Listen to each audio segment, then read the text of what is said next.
Good afternoon, Lilligans, anti-novelists, curious onlookers, and friends. Welcome to this episode of Zettelkasten for Fiction, where imagination finds order. I wanted to lean a little further into the topic I discussed in yesterday's episode and talk a little bit more about how you go from your source material into your story and what that looks like. So let's get into it. Looking at the Voynich manuscript, which is the unreadable 1470s-ish manuscript that plays a prominent role in my novel. You can see this is a facsimile of it, beautifully copied in full color and amazing pictures. Just a sweet gem of an amazing mystery. For my story, I have to think about how am I going to get from this artifact into my novel. Here's what I've done. I'm always creating threads and breadcrumbs for myself that help me navigate my way through the story. Now, in the book Zettelkasten for Fiction, I go very deep into this, and I help walk you through the process by which you can use your Zettelkasten and your artifacts or resource material to start weaving that story together. But let's look at a couple of cards that, again, I've set aside the writing of this novel in order to finish Zettelkasten for Fiction for you, to help you get your book done. So I'm kind of showing the back end of the novel here with some questions, but I think you'll find it of value. So here we go.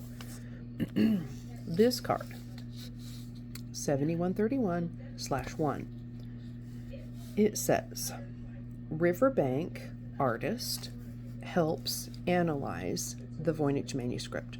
So in my story, Riverbank Laboratories, which was established by George Fabian outside of Chicago, that's an actual place. That's actually a historical resource that I use.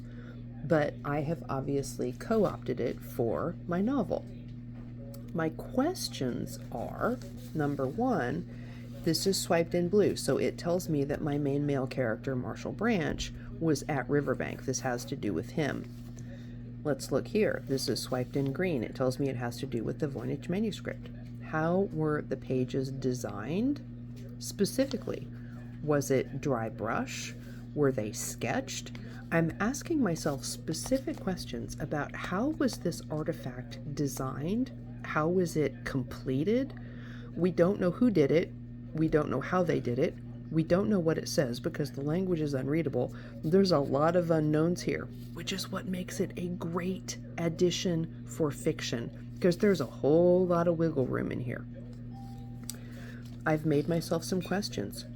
Who, meaning who was the artist? And what is the story behind that artist or those hands? The prevailing wisdom says that there are two hands in the writing of it, but again, that's just what we think. So let's look at the 7131/2 card.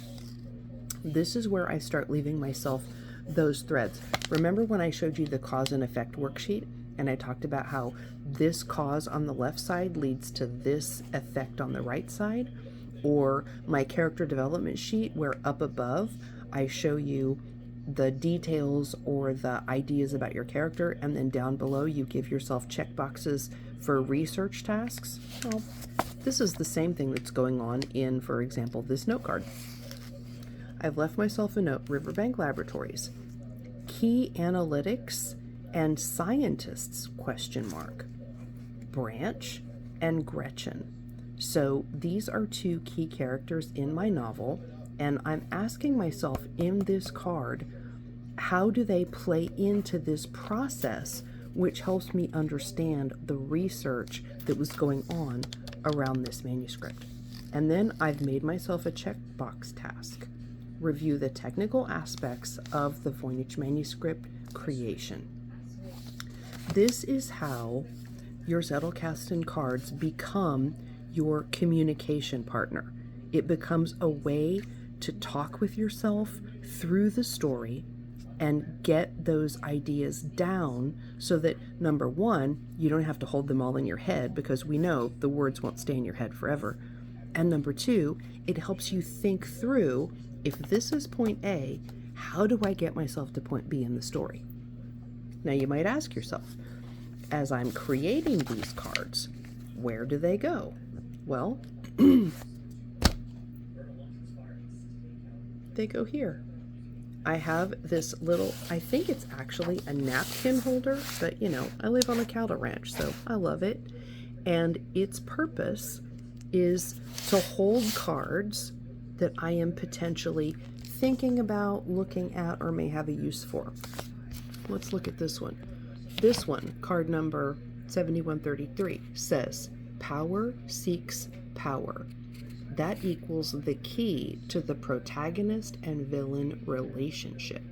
So this is where I park things that might be of value in my writing process. So these cards that I've just walked you through, those would live in here, because then when I sit down to write, if I'm going to work on, say, the Voynich manuscript part, I would flip through here, pull out all of the cards that are relevant to it, lay them aside so that I could see them all on the desk, and then I would get to typing on my super cool fancy new keyboard. Loving my little keyboard so much. It's super clacky. Check it out. Love it.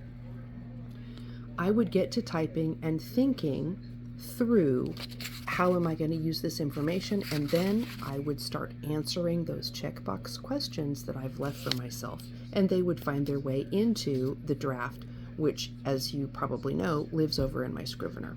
So that is a look at how you go from your source material into your note cards, and then you start having those conversations with yourself as you do your writing, your drafting, and as you work through the cards to figure out what pieces are important, what it means to the key characters, and how that plays out in your story. So there you go. That is an up close and personal look at the process from source material or idea through getting it into the cards and then packing it into your actual drafting in whatever format you use. I use Scrivener, some people use Word Doc, Google Docs, whatever, it doesn't matter. Just get that stuff onto a card so that you can get it over into your draft. I will leave you there for today. This will be a short and quick one, but I thank you so much again for every subscriber. I appreciate each and every one of you, because I know time is our most precious resource, and I appreciate you sharing your time with me. I will see you tomorrow.